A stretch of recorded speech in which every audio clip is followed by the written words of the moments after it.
Graça e paz, meus irmãos. Vamos seguir na leitura do capítulo 26 de Gênesis, agora os seus últimos versículos, de 26 a 33.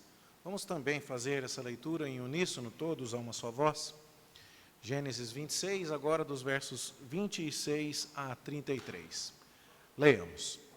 De Gerar foram ter com ele Abimeleque e seu amigo Alzate e Ficol, comandante do seu exército. Disse-lhes Isaque: por que viestes a mim, pois me odiais e me expulsastes do vosso meio? Eles responderam: vimos claramente que o Senhor é contigo. Então dissemos: haja agora juramento entre nós e ti, e façamos aliança contigo. Jura que não nos farás mal, como também não te havemos tocado, e como te fizemos somente o bem, e te deixamos ir em paz. Tu és agora o abençoado do Senhor. Então Isaque lhes deu um banquete, e comeram e beberam. Levantando-se de madrugada, juraram de parte a parte. Isaque os despediu, e eles se foram em paz. Nesse mesmo dia, vieram os servos de Isaque, e dando-lhe notícia do poço que tinham cavado, lhe disseram: achamos água. Ao poço chamou-lhe Seba. Por isso, Berseba é o nome daquela cidade até ao dia de hoje. Que o Senhor nos abençoe na exposição da sua palavra nesta noite. Meus irmãos, eu passei uma semana toda refletindo a respeito de Gênesis 26. O texto me parecia muito árido. Quando você lê esta passagem, o que é que você vê? Que Isaque estava enfrentando fome na terra prometida, que ele pensou em ir até ao Egito, que no meio do caminho Deus lhe apareceu e disse: não vá, fique aqui no meio do caminho, entre os filisteus na terra de Gerar. Deus lembrou a Isaque todos os compromissos que tinha assumido com Abraão, o juramento que tinha feito ao pai de Isaque, Abraão, e então disse que o abençoaria, lhe daria uma descendência, lhe daria a posse daquela terra, e Isaque então resolve ficar ali. Mas quando fica, ele teme por sua vida, da mesma forma que Abraão havia temido. E então, tendo uma mulher muito formosa de nome Rebeca, cujo casamento com ela nós já estudamos no capítulo 24, Isaque mente, dizendo: ela é minha irmã. O rei Abimeleque, um dia, olhando pela janela, percebe que não era bem isso. Há um trocadilho aqui na língua hebraica de que Isaque isaqueava com Rebeca. É porque a palavra Isaque tem a ver com riso, com gracejo. E ele estava fazendo um gracejo com a Rebeca. E é um eufemismo bíblico, é uma maneira sutil e elegante de dizer que aquilo que Isaque estava fazendo com Rebeca não se deve fazer com a irmã.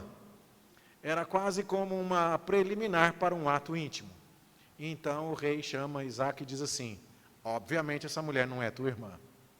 E o que foi que você fez? Isaque então confessa a sua fraqueza. Eu tive medo e menti. E o rei lhe pergunta: o que foi isso que você fez? Você facilmente poderia ter trazido problema para nós, porque alguém poderia ter tomado Rebeca para si. Note que a moral daquele povo ainda é um tanto estranha, porque tomar Rebeca à força não era tanto problema se ela fosse solteira. Só seriam maiores problemas se ela já tivesse marido. E é por isso mesmo que o Isaque está com medo, porque, embora exista alguma evidência aqui de moralidade, é uma moralidade um pouco discutível. E aí então Isaque permanece lá no meio daqueles homens e começa a enriquecer, a tal ponto que desperta a inveja. E agora então os filisteus vão dizer a ele: você se tornou mais forte do que nós. E temendo que Isaque se volte contra eles, eles expulsam Isaque antes que seja tarde demais. Mas veja, Isaque chegou até lá por causa da fome. E ele se estabeleceu ali porque ali era um lugar onde ele poderia subsistir, sobreviver. E lá, aquele homem que era nômade, saiu de onde estava para se estabelecer entre os filisteus, planta e consegue ter bons resultados na sua plantação. Mas os filisteus dizem, saia daqui, e a plantação fica. E os filisteus, tendo inveja, entulham os poços que tinham sido cavados numa época anterior por Abraão, quando Abraão tinha amizade com esses mesmos filisteus. E aí então você vai percebendo uma inimizade, e Isaac vai se mudando de lugar, até que na terceira tentativa ele encontra algum sossego. E depois de encontrar algum sossego, são esses filisteus agora que vêm procurá-lo, e vêm dizer assim, a gente quer fazer aliança com você. E não se esquece, a gente te tratou muito bem. Como assim, né? Que cara de pau é essa? Não, nós não fizemos nada de mal a você. Bom, não o mataram, isso é verdade. Até permitiram que ele estivesse ali entre os filisteus e o viram enriquecer. Mas entupiram seus poços e o expulsaram quando ele estava prosperando. Mas faz aliança conosco. E Isaac faz aliança com eles e jura com eles. E então acabamos o capítulo. Irmãos, isso me parecia bastante duro, um terreno duro para cavar aqui, para entender lições bíblicas. É claro que nós podemos tirar algumas. Deus está cumprindo suas promessas, sim. Deus está abençoando Isaac como abençoou Abraão, sim. Isaac é um peregrino na terra da promessa e Deus o sustenta, sim. Isaac seguiu o mau exemplo do pai dele. E mentiu a respeito da esposa bonita, com medo de morrer, e fraquejou como Abraão. Sim. E aqui eu vi muita gente dizendo, nós acabamos reproduzindo o comportamento de nossos pais, e é preciso tomar cuidado com o que nós fazemos diante dos nossos filhos. Sim, mas se você prestar atenção, você verá que Abraão peregrinou no Egito e disse que a Sara era irmã dele, no capítulo 12. Depois, Abraão peregrinou em Gerar, na mesma terra dos filisteus, no capítulo 20. E Isaac só nasceu no capítulo 21. Então, esse exemplo de Abraão, Isaac não viu. Ele pode ter ouvido, ele pode ter tomado conhecimento, mas não foi aquele tipo de comportamento de um pai na frente de um filho que o levasse a reproduzir aquilo de uma maneira quase que obrigatória. Não, isso me parecia pouco aqui. E depois ficava me perguntando, será que Isaac foi um covarde que não arrumou encrenca com os filisteus? Entupiam os poços que o pai dele cavou e ele saía e não brigava por aquilo?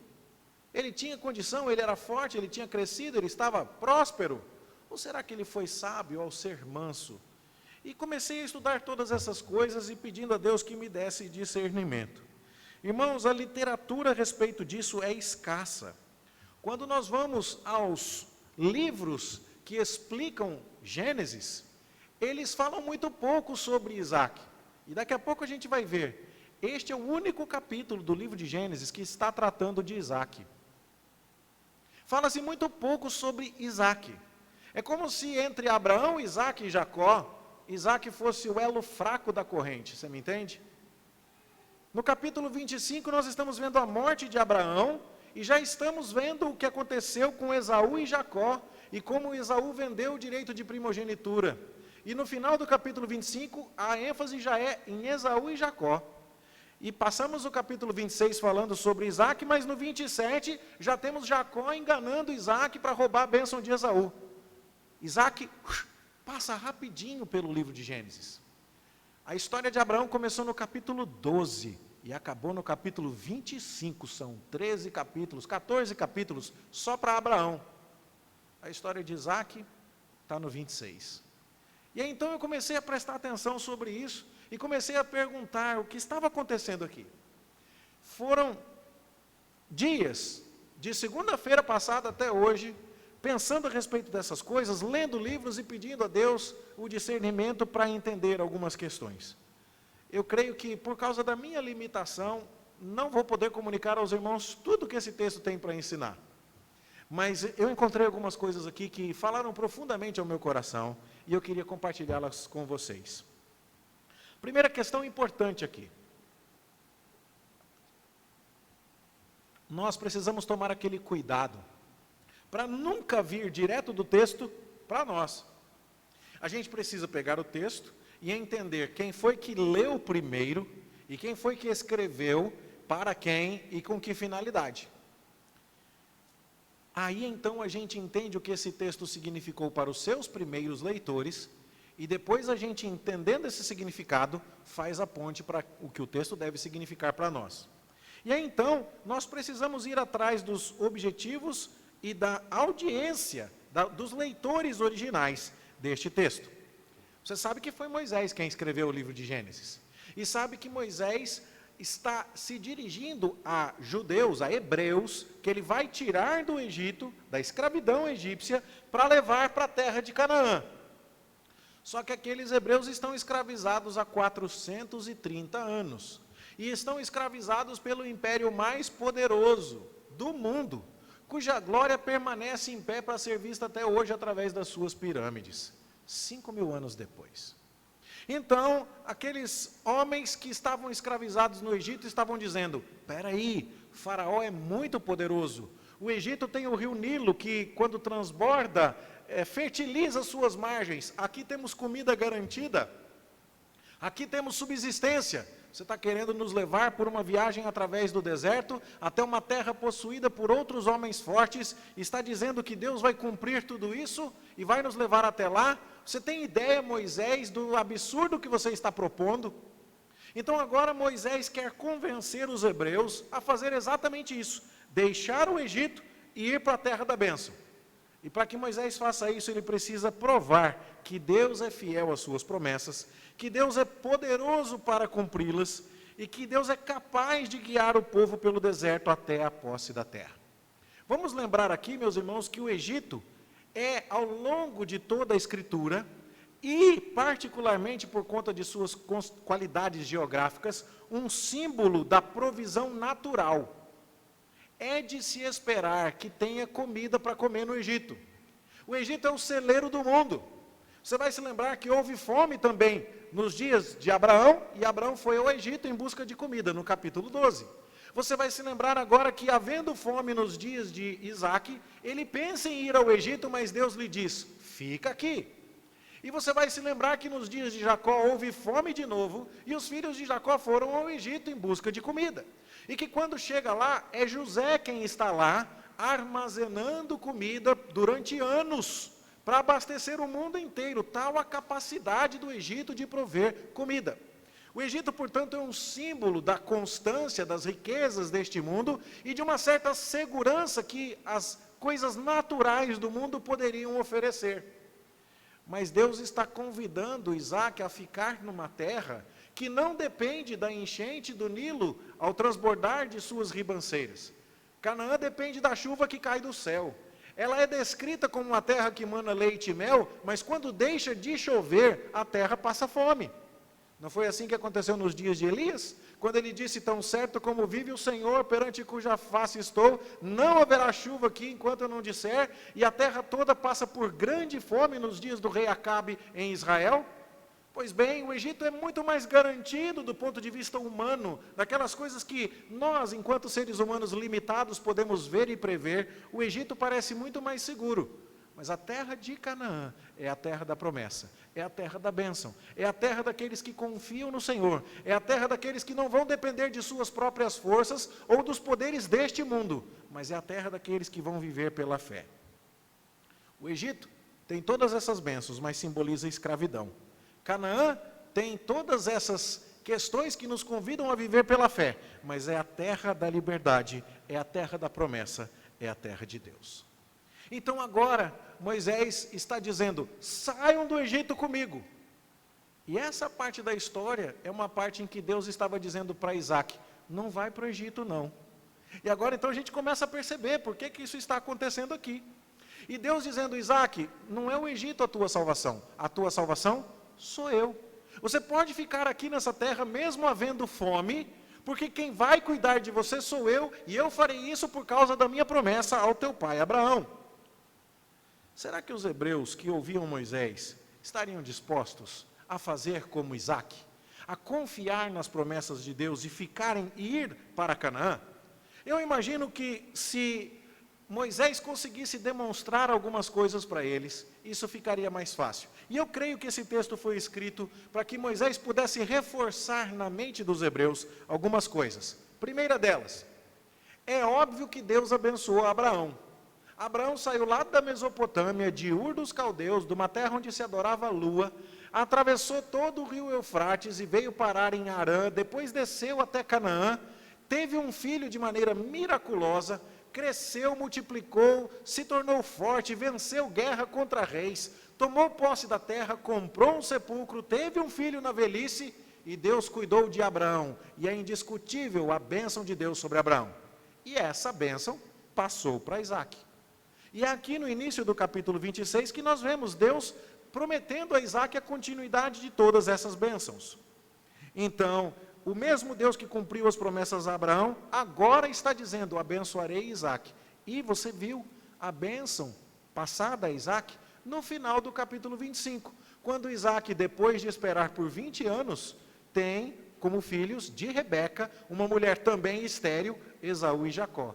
Bom, Deus fez Abraão esperar 25 anos para lhe conceder Isaac, mas abençoou Abraão. Deus também fez Isaac esperar 20 anos para lhe conceder Esaú e Jacó, mas ele também abençoou a Isaac.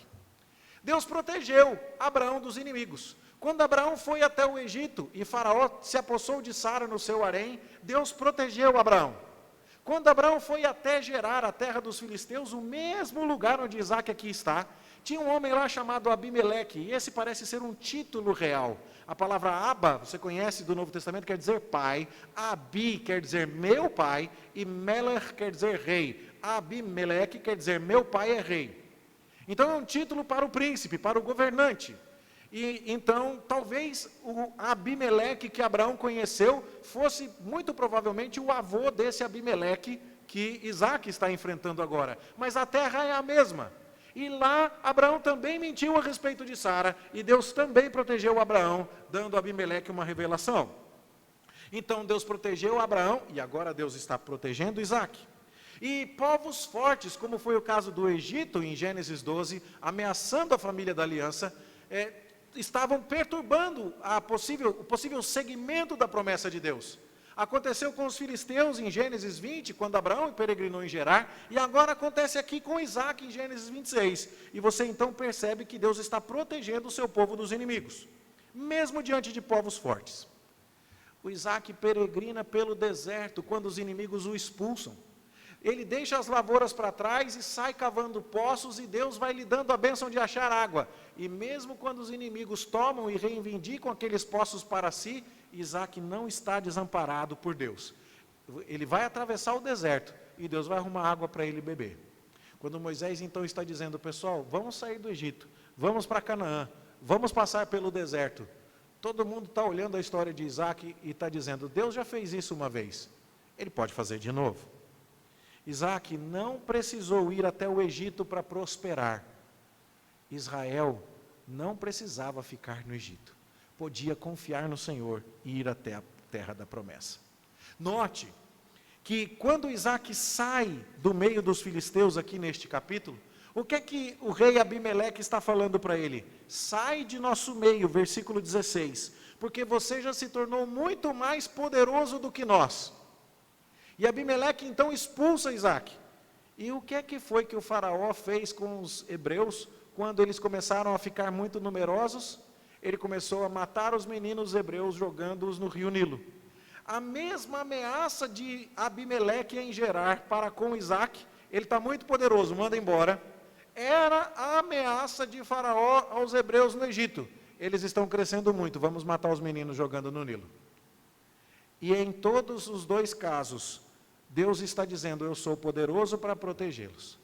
Moisés está dizendo, perceberam? Venham comigo, Deus está nos chamando. Mas a maneira como Moisés conta isso aqui é extremamente curiosa.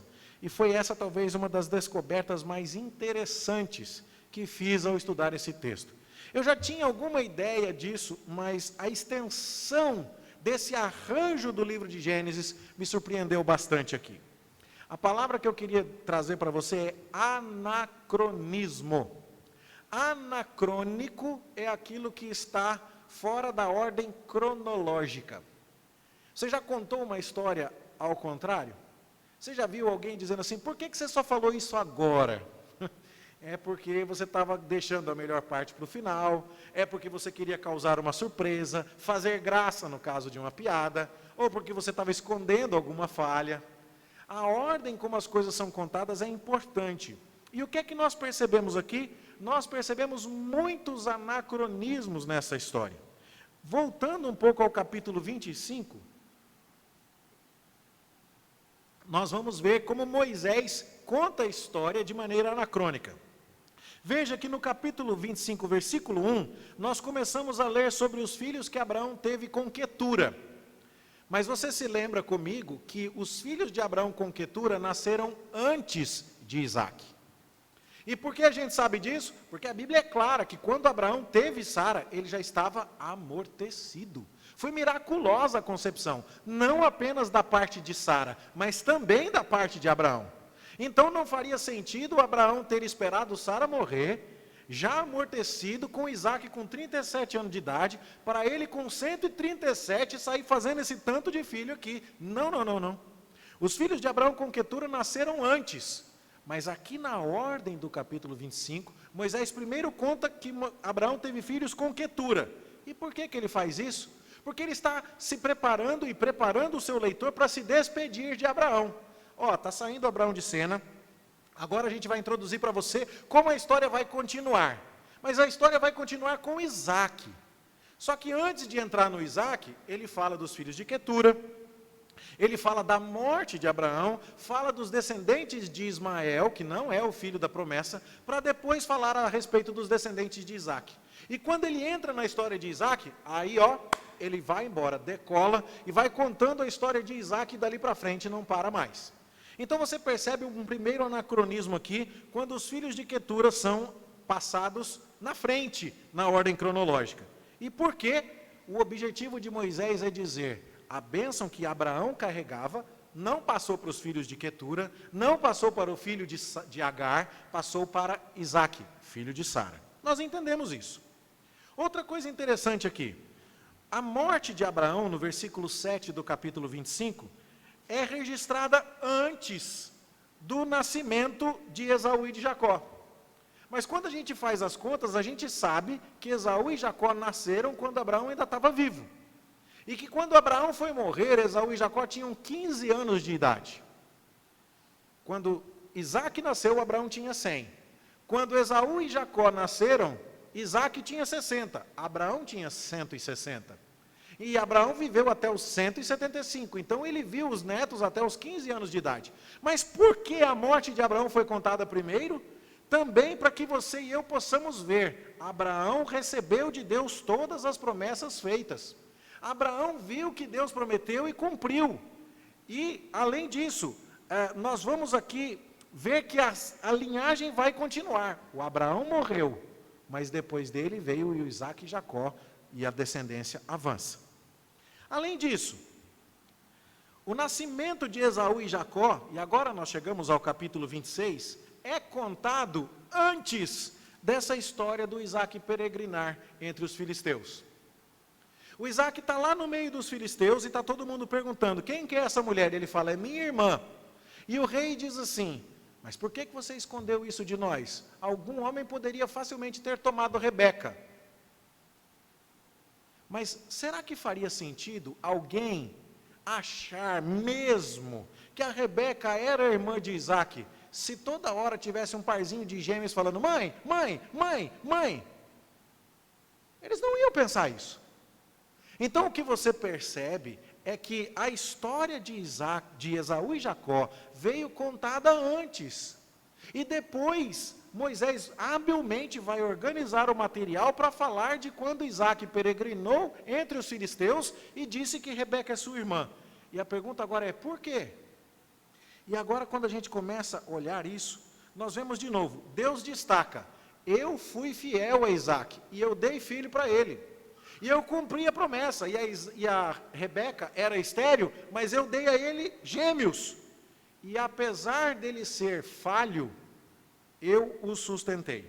Ou seja, eu estou protegendo o Isaac dos inimigos, eu estou dando a ele uma descendência, eu estou cuidando dele. Eu fiz a minha parte, mas olha a parte dele como ele falhou. Então, primeiro a fidelidade de Deus é assegurada, e depois a imperfeição do patriarca é exposta. Outras questões que não são narradas na ordem, lá no natural, no capítulo 26. Mesmo quando povos fortes ameaçaram a família da aliança, Deus está guardando aquele povo, Deus está provendo água para Isaac por onde quer que ele peregrine, e Isaac não precisou ir até ao Egito para prosperar. Todas essas afirmações estão sendo levadas em consideração pelos hebreus que estão lendo isso daqui. Espera aí, você viu Isaac? Não era perfeito, mas Deus foi perfeito com ele. Você viu Isaac? Ele falhou, mas Deus não falhou. Você viu Isaac? Povos tentaram destruir a família dele, Deus não deixou. Você viu Isaac? Deus fez tudo certo, ele ainda vacilou. Mas a garantia de que as coisas vão acontecer repousa na fidelidade de Deus e não nos nossos méritos.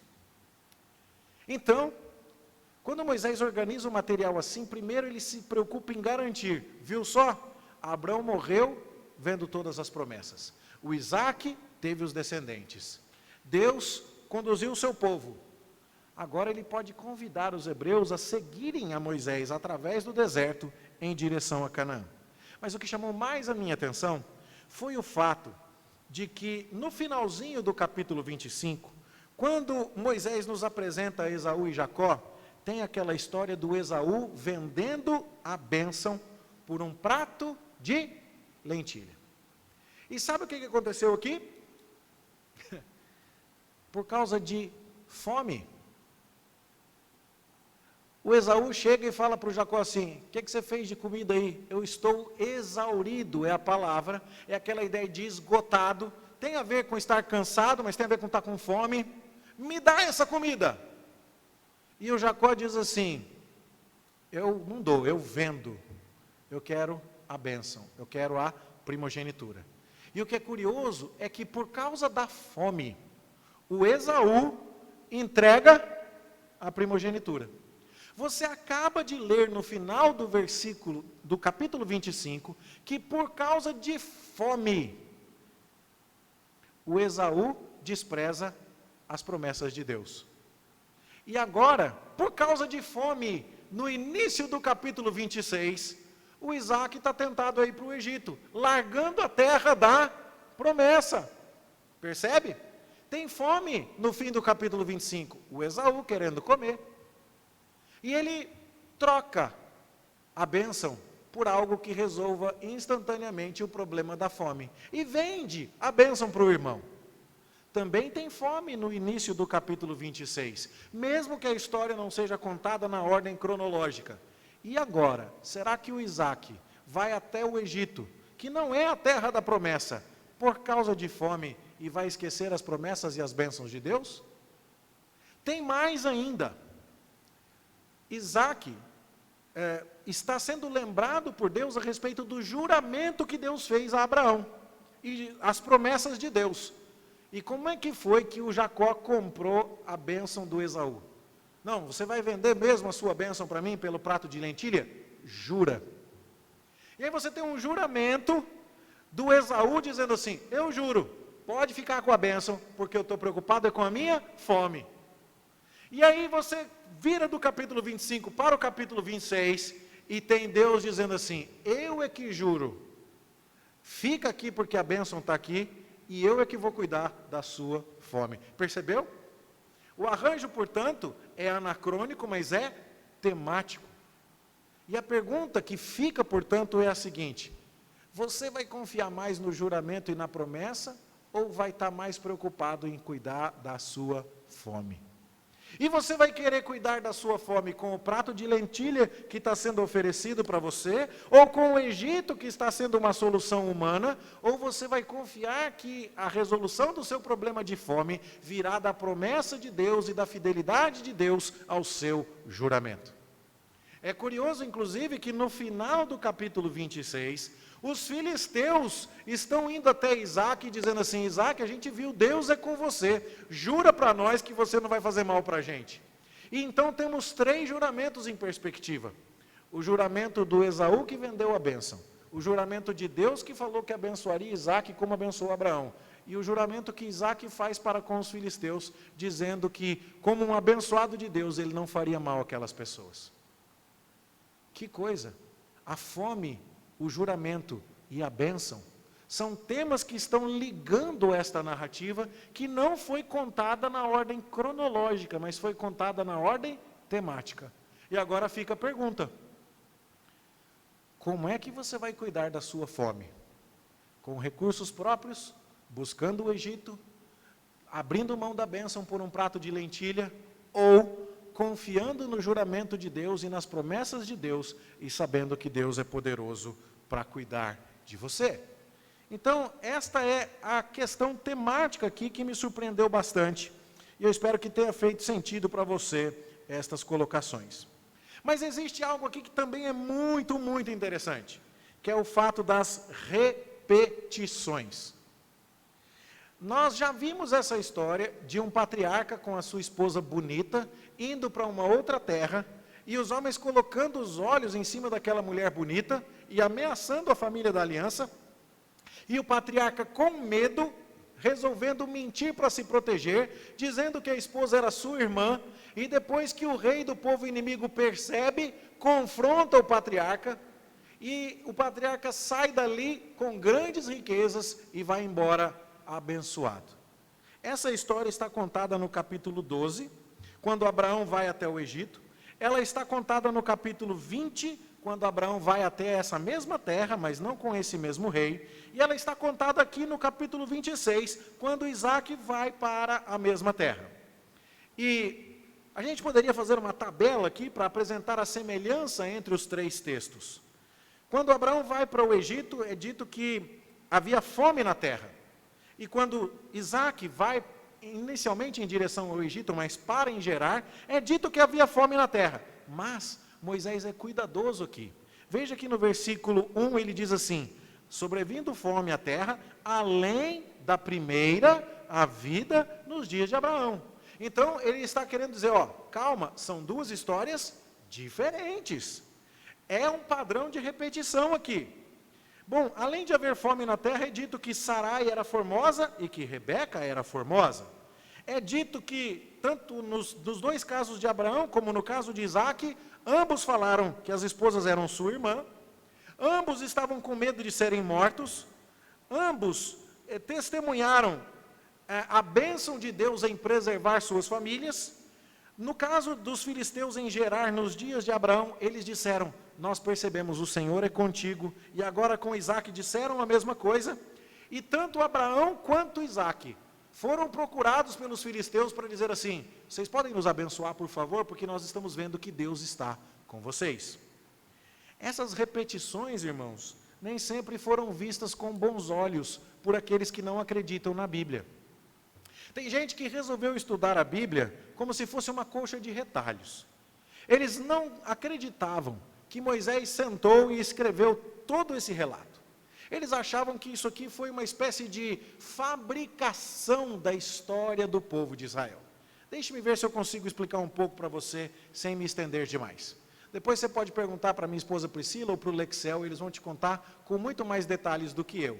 Mas se você vai ao Museu do Ipiranga, lá em São Paulo, vai ter um quadro sobre a Declaração da Independência. Eu acho que ele é maior do que essa parede que está aqui nas minhas costas. E ele tem Dom Pedro, lá em cima de um cavalo bonitão, com um uniforme de gala, com uma espada linda, maravilhosa, com uma comitiva bonitona, para dar o grito da independência nas margens do Ipiranga. Só que não foi nada daquilo. Eu não sei dizer para você, mas cavalo de raça não era. Parece que era um jumentinho bem do sem vergonha. Parece que ele não estava com uniforme de gala, estava meio com um pijaminha lá, meio estranho. A comitiva não era tão gloriosa assim. O Ipiranga era mais um corguinho do que aquele rio que está retratado lá. E o quadro não foi nada daquilo. Mas, na tentativa de produzir a história de uma nação gloriosa que surge desta maneira, o retrato da coisa foi evidentemente aumentado. Há alguns, portanto, que dizem que o livro de Gênesis foi algo parecido. Foi a fabricação de uma história do povo de Israel, a partir de uma lenda daqui, outra lenda dali, outra lenda dali.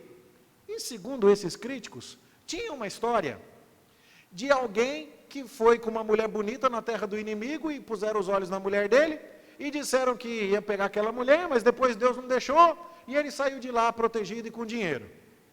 Só que tinha várias versões dessa lenda. Numa delas era Abraão, na outra era Isaac. Numa delas era Abraão no Egito, na outra delas era Abraão, mas era nos filisteus. Na outra que falava dos filisteus, não era Abraão, mas era o Isaac. E assim vai. E aí então eles vão dizer, eles ao invés de juntar as três versões do mesmo fato, resolveram colocar as três versões e deram essa costurada aqui mal feita, saiu o livro de Gênesis. Você percebe o que eles disseram? E então, por muito tempo, essa teoria influenciou meios acadêmicos de estudo da Bíblia. Seria como se o livro de Gênesis não tivesse sabido trabalhar com três versões diferentes de um único acontecimento. Só que isso simplesmente não é verdadeiro. Por quê? Porque mesmo os críticos não conseguem explicar como as diferenças são tão claras entre um relato e outro, apesar de semelhanças muito evidentes entre um relato e outro. Mas principalmente porque, quando você aborda a Bíblia com os pressupostos corretos, você percebe que Deus repete as coisas. E Ele faz as coisas com padrões. Vamos aos padrões? Abraão é pecador. E Isaac é pecador também. E a frase que o rei vai dizer a Abraão, o faraó vai dizer a Abraão, lá em Gênesis 12, 18, é assim: que é isso que fizeste? O que é que você fez? A frase que Abimeleque vai dizer a Isaac aqui é: que é isso que fizeste? Mas sabe de onde veio essa frase? Com as mesmíssimas letras, consoantes e vogais, ela veio lá do Jardim do Éden. Quando Deus falou: cadê você, Adão? Ah, eu me escondi. Que é isso que você fez? Deus vai falar com a Eva. E aí então, você percebe que há uma ligação clara. Desobedeceram a Deus no Jardim do Éden e não confiaram e erraram. Abraão é pecador como Adão, como sua esposa. Isaac é pecador como Abraão, como Adão e Eva. Mas tem outros padrões repetidos no livro de Gênesis. Por exemplo, Deus escolhendo um filho para abençoar. Deus não escolheu Abel para abençoar? E depois Abel foi atingido e morreu, mas Deus colocou outro no lugar dele, o filho Sete. Deus escolheu Isaac, Deus escolheu Jacó. E o filho escolhido era sempre o caçula, contrariando a ordem cultural de bênção, normalmente destinada ao mais velho. Tem filhos mais velhos que foram preteridos: Caim, Ismael, Esaú. Ninguém contesta que essas são histórias diferentes. Há mulheres que são estéreis: Sara, Rebeca, Raquel, todas elas são estéreis. E há períodos de fome em todo o relato de Gênesis. A fome que levou Abraão ao Egito, a fome que levou Isaac a Gerar, a fome que levou os irmãos de José ao Egito de novo. Ou seja, não é um problema para Deus que as coisas se repitam aqui, pelo contrário. Nós estamos lendo o relato do livro de Gênesis e vendo padrões se repetindo para entender: Deus é consistente. As circunstâncias se repetem e o padrão de Deus é consistente. Ele tem uma maneira de agir fixa e definida, e nós podemos confiar na maneira como Deus age. Ele é fiel, constante, confiável. Ele vai abençoar os hebreus. Os inimigos não serão capazes de aniquilar o povo da aliança. Eles sairão do cativeiro com riquezas e tomarão posse de Canaã. Isso já ficou atestado nos dias de Abraão, quando saiu rico do Egito. De Abraão, quando saiu rico de Gerar. De Isaac, quando saiu rico de Gerar também. Assim, meus irmãos, Deus está provando sua fidelidade. E os hebreus que ouviam Moisés convidá-los a sair do Egito, deveriam lembrar disso. As promessas estão avançando. E o retrato de Isaac aqui é o retrato de alguém que faz a ponte entre Abraão e o povo na terra prometida. Não tem jeito de retratar um Isaac mais ligado a Abraão do que como ele é retratado aqui. O Isaac também casou com uma mulher estéril, do jeito como seu pai. O Isaac também esperou décadas para o seu filho nascer. Abraão esperou 25 anos, ele esperou 20. O Isaac também mentiu sobre a esposa dizendo que era irmã. O Isaac também enfrentou fome na terra. O Isaac também viu Deus aparecendo a ele. E essa expressão, apareceu-lhe o Senhor, é extremamente rara no Antigo Testamento. E está ligada particularmente à aparição de Deus a Abraão e à aparição de Deus a Isaac. Isaac também recebeu promessas de descendência, de terra e de bênção. Isaac também enriqueceu muito como Abraão. Isaac também foi procurado pelos povos ao redor como alguém sobre quem estava a bênção de Deus. E do mesmo jeito que Abraão não ficou arrumando briga com Ló por causa das terras, o Isaac também não arrumou briga com os filisteus por causa dos poços.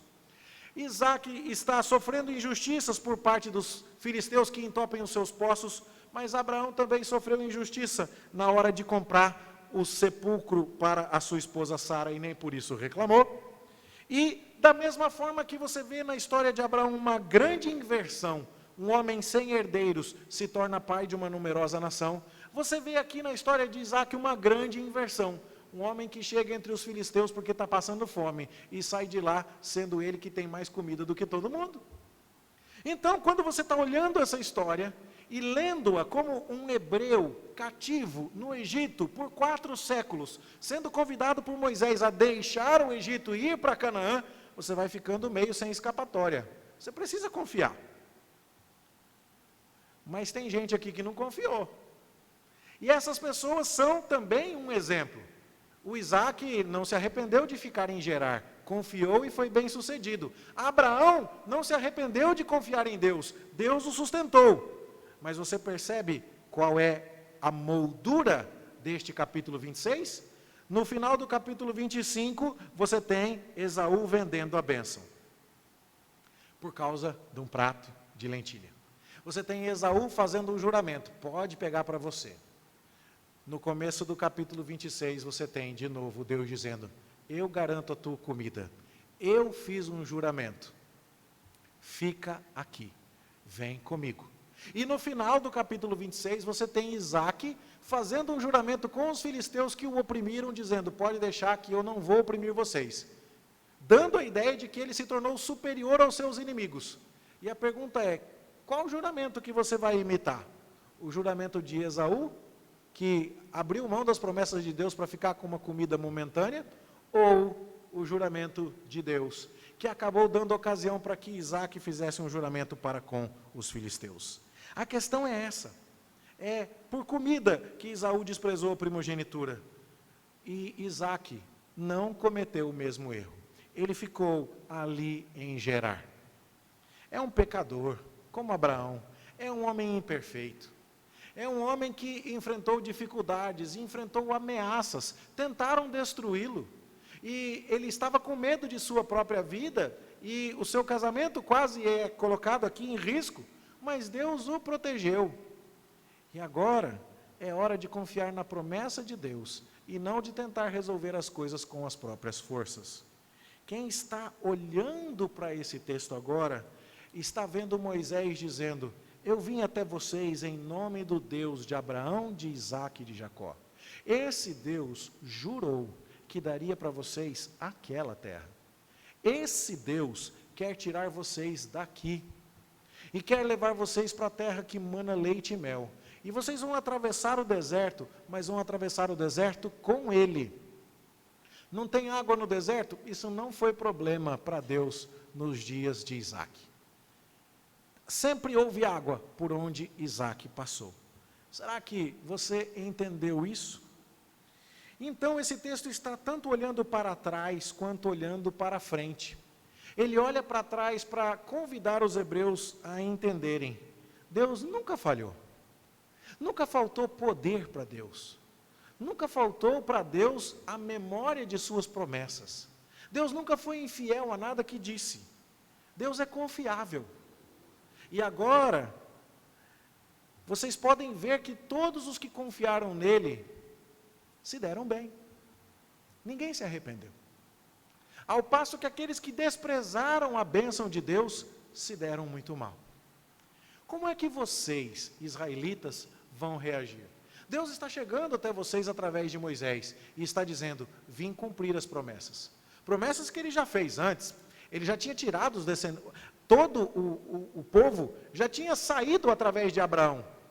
Todos aqueles hebreus que estavam no Egito eram descendentes de Abraão. E Deus tinha tirado Abraão de lá, com grandes riquezas antes. Ele era poderoso para fazer isso de novo. A pergunta é, vocês acreditam nisso? Vocês confiam nisso? Vocês vão viver pela fé? Ou vão viver com base em expectativas humanas e carnais? Com que juramento vocês estarão ligados? Deus está convidando o povo a olhar para trás, mas também a olhar para frente. E sabe, meus irmãos, nós vamos ver que há características diferentes aqui entre os personagens bíblicos. Há o Abraão, que morreu em ditosa velhice. Vocês lembram disso? O que aconteceu com a Sara, a esposa de Abraão? Você lembra como que ela foi sepultada? Ela não foi sepultada na caverna de Maquipela, que Abraão adquiriu dos moradores locais, com uma grande soma de dinheiro, e foi sepultada num grande estilo a matriarca de Israel. Pois é, Abraão confiou em Deus até o final.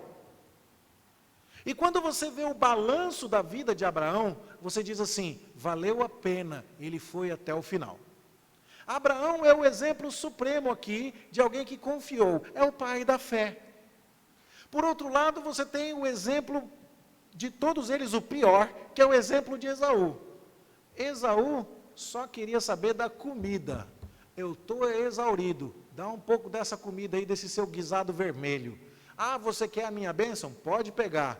Quer com juramento? Eu juro, fica para você. Mas tem um cara no meio do caminho, que não é nenhum e nem outro, e o nome dele é Isaac. É curioso, irmãos, porque a partir do capítulo 27, a gente começa a falar de Jacó, perdão, eu falei Isaac agora, né?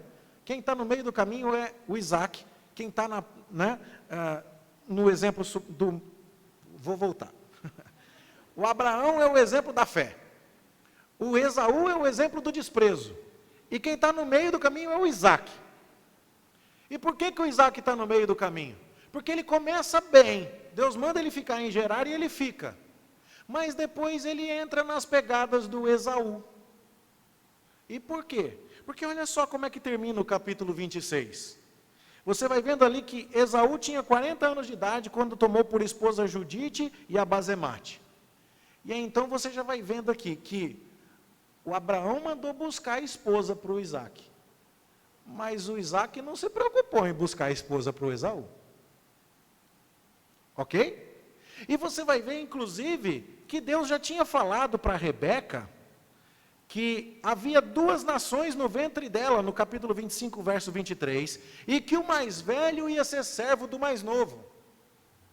Deus já tinha dito a Rebeca, você vai conceber gêmeos, e a minha bênção estará com o segundo filho, e não com o primeiro. Mas quando nós vamos ao capítulo 27, o que acontece com o Isaac? Qual é o filho que o Isaac quer abençoar? Ele quer abençoar o filho mais velho. E a pergunta é, por quê? Porque ele gosta do que mesmo? Da comida que o Esaú faz. Você percebeu que a comida é o assunto do final do capítulo 25, quando o Esaú vende a primogenitura por causa de comida, quando no capítulo 26 o Isaac não deve ir ao Egito por causa de comida, que Deus o abençoa e lhe dá toda a comida que ele precisa, mas que no capítulo 27 Isaac está desobedecendo a Deus e querendo abençoar Esaú por causa de comida. Percebeu o arranjo? Então fica bem claro por que essa história não foi contada na ordem. Porque se fosse para contar na ordem era, primeiro Isaac peregrina entre os filisteus, depois o Esaú vende a primogenitura para o Jacó, e depois o Isaac tenta abençoar o Esaú e não o Jacó. Mas Moisés troca as coisas para dizer assim, olha lá, prestou atenção?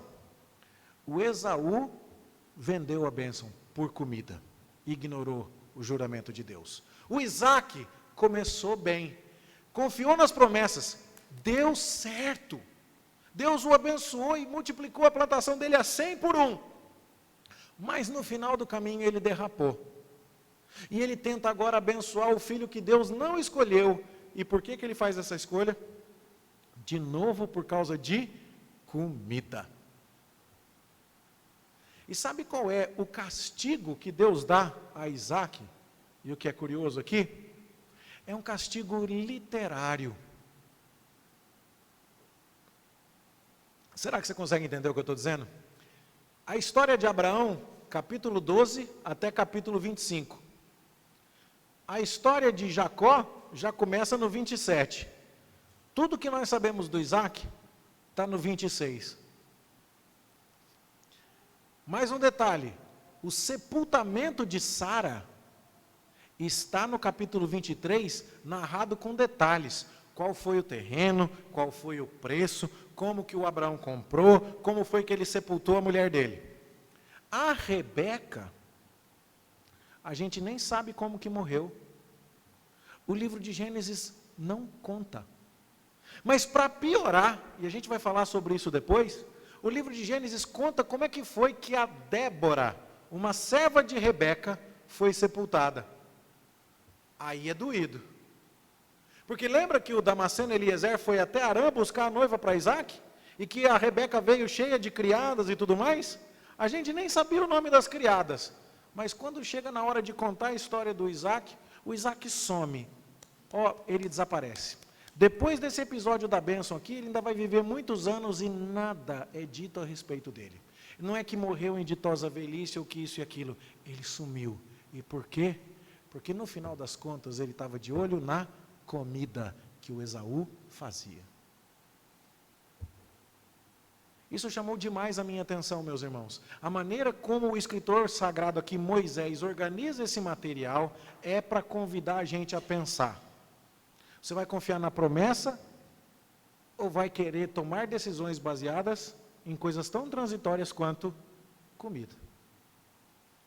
O Esaú vendeu a primogenitura. O Isaac até que começou bem, e Deus o protegeu em Gerar, e Deus o fez progredir e produzir a 100 por 1, mas no final das contas, ele ignora a bênção de Deus, porque quer favorecer alguém que simplesmente lhe coloca comida na boca. A grande pergunta desse capítulo inteiro, por causa dessa moldura literária, tem alguém vendendo a primogenitura por comida no capítulo 25, em seu final. Tem alguém querendo abençoar o filho errado por causa de comida, no capítulo 27. E tem alguém peregrinando e querendo ir para o Egito em busca de comida, no capítulo 26. E o Esaú não foi abençoado. O Isaac, enquanto confiou e não foi para o Egito, colheu a 100 por 1. Depois, quando ele quis abençoar o filho errado por causa de comida, sumiu do cenário. Não se falou mais dele, não se contou como a mulher dele morreu, contou-se que a criada da esposa foi sepultada, ninguém sabe como a própria esposa foi sepultada. Isso, para os padrões da época e para os comentaristas que tive a oportunidade de estudar, é ensurdecedor. Mentaliza, eu chego e encontro com você, encontro lá com o presbítero Júnior, encontro com a dona Alice, mas eu gosto da dona Alice, não gosto do presbítero Júnior. Aí eu falo, dona Alice, como está? Tudo bem com a senhora? Cumprimento, que prazer vê-la, satisfação. O Júnior estende a mão, eu viro. A descortesia para com ele fica ainda maior pelo fato de eu ter dado tanta atenção a dona Alice. E aqui, dar atenção a Débora e não dar atenção a Rebeca. Falar do sepultamento de Sara e a gente não saber o que aconteceu com a Rebeca. Falar tanto sobre Abraão, falar tanto sobre Jacó, não falar nada sobre Isaac. E tratar disso num contexto em que Esaú estava querendo comida. Isaac foi poupado por causa da comida e Deus lhe deu. E depois ele quis abençoar o filho errado por causa de comida. A lição é essa. Vocês estão querendo ficar no Egito por causa do quê? Porque o rio Nilo transborda e fertiliza as ribanceiras todo ano, e aqui a comida é garantida, e por causa disso vocês vão deixar de confiar em Deus, e vão esquecer as promessas desse Deus, que está mostrando um padrão consistente e confiável de comportamento abençoador, fiel. Ele que protegeu Abraão no Egito, protegeu Abraão entre os filisteus, protegeu Isaac entre os filisteus. Ele que escolheu o filho mais velho Abel, depois do filho mais velho Sete, depois do filho mais velho Sem, depois protegeu, o filho caçula Abel, depois o filho caçula Sete, depois protegeu o filho caçula Isaac, depois protegeu, entende? Esses filhos todos, ele que mostra o seu poder em todas estas coisas. Esse Deus totalmente consistente e confiável, você vai largar dele por causa de comida? E essa é a grande pergunta. Nós poderíamos prestar atenção aqui no fato de que Isaac teve um caráter de não arrumar briga, e isso é bom. A gente poderia usar aqui a ideia de que os mansos herdarão a terra, dando a ideia de que Isaac confiou em Deus, e do mesmo jeito que Abraão não brigou com Ló, e Deus apareceu a Abraão e falou, eu vou te dar tudo, fica tranquilo, que Deus vai dar toda a terra para Isaac e a sua descendência. É verdade. Mas chama demais a minha atenção, que Moisés pegou todas as ordens aqui e inverteu. Falou, deixa eu contar uma história para você. Começa com um filho que vendeu a primogenitura por causa de comida. Aí entra a história do outro, que confiou que Deus ia dar comida no deserto, não se arrependeu, mas depois saboreou a comida do mais velho e quis trocar a ordem da bênção e sumiu do mapa. Agora, eu estou tirando você do Egito. Você vem comigo e confia na minha promessa, ou vai ficar grudado na escravidão e preso por causa da comida que você quer ter certeza que tem? Esse é o grande desafio do texto. E aqui então, eu fiquei grato a Deus por tantos irmãos que me ajudaram a perceber isso. Essa não é uma leitura, eu não ia achar isso sozinho, irmãos. Eu não ia conseguir enxergar isso. Mas depois que a gente mostra, fala assim, não é que está aí? Está tudo aí. Está tudo aí. É só ler a história na sequência. A pergunta é, que história que a gente quer escrever? A história de alguém que viveu garrado, essa palavra goiana, agora eu aprendi direito, né? Garrado no Egito. Fala assim, minha comida está aqui. Não vou confiar em Deus, prefiro segurar o que eu consigo garantir com os meus próprios meios. Ou seremos o povo que vai confiar em Deus a despeito das circunstâncias? Aí os exemplos para isso, irmãos, aí eles viram enormes. Começa pelo dízimo, começa pelos artifícios que a gente faz, por exemplo, aceitando ofertas de trabalho ilícitas, duvidando que Deus é capaz de nos sustentar. Começa com os relacionamentos que a gente assume, achando que Deus não vai ser capaz de nos dar a bênção que Ele prometeu. Começa com todo tipo de coisa. Se eu me dedicar a Deus e for domingo de manhã e de noite na igreja, pode não dar tempo de eu viver a minha vida, de eu progredir o que eu quero. E as implicações disso são tantas e tamanhas. E a questão é, o que faremos? Confiaremos em Deus? Isaac não se arrependeu. Os hebreus até foram com Moisés. E vários deles permaneceram no meio do caminho. Vários deles, inclusive, morreram no deserto e não foram até o final porque não foram capazes de confiar. Quando Deus manda os espias até, Josué e Caleb vão junto com outros, mandados por Moisés para espiar a terra, quando eles voltam, tem aqueles que estão dizendo assim, para que você foi tirar a gente do Egito, miséria? Para quê? E o que acontece com esse povo? É o povo que morre no deserto. Já pensou nisso, irmão?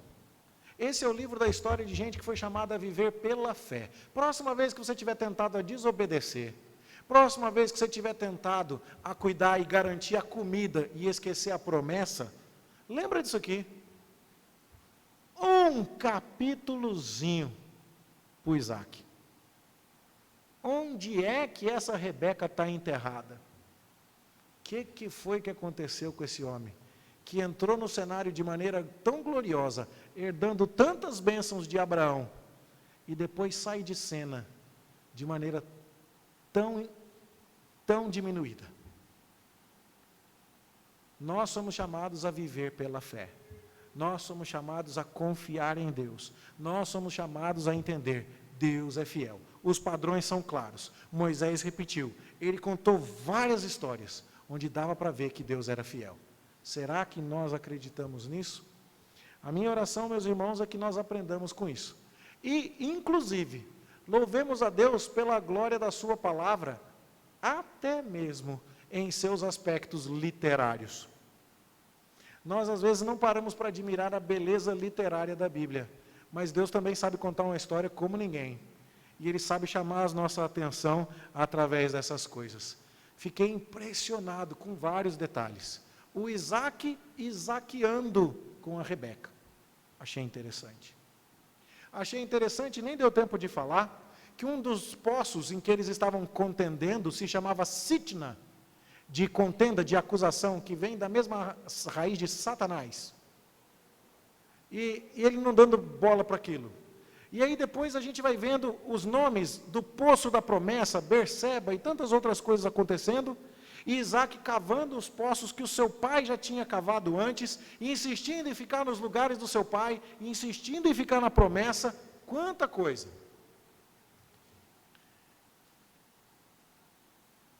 Tudo demonstrando para mim e para você o quanto a Bíblia é um livro inesgotável. Eu estou feliz, irmão, feliz mesmo de ter descoberto isso. Eu não vou ler esse texto nunca mais do mesmo jeito. Eu queria que você estivesse compartilhando um pouco comigo dessa alegria, de olhar e falar assim, uau, olha só, vou ler o que veio antes, vou ler o que veio depois, vou parar de ficar lendo a Bíblia, sabe, como um realejo, puxa um versículozinho, fora do seu contexto, sem entender o todo. Espero que isso nos anime a prosseguir na exposição de Gênesis, na leitura sequencial da palavra de Deus, e nos ajude principalmente a pensar assim, o que eu estou buscando? Comida ou promessa? Eu estou querendo um prato de lentilha aqui e agora, eu estou querendo caça na boca aqui e agora, ou eu estou querendo a promessa de Deus por toda a eternidade?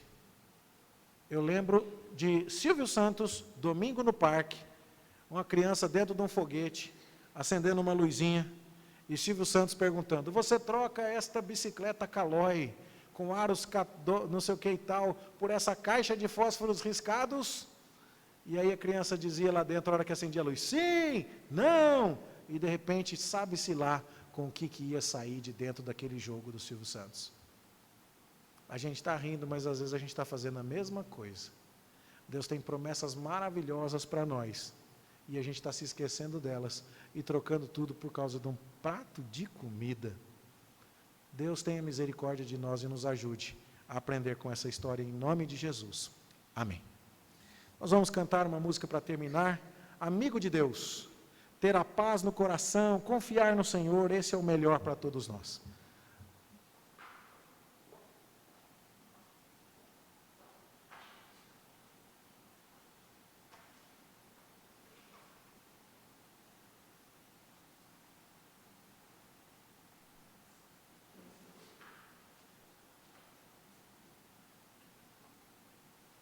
Colocar de pé.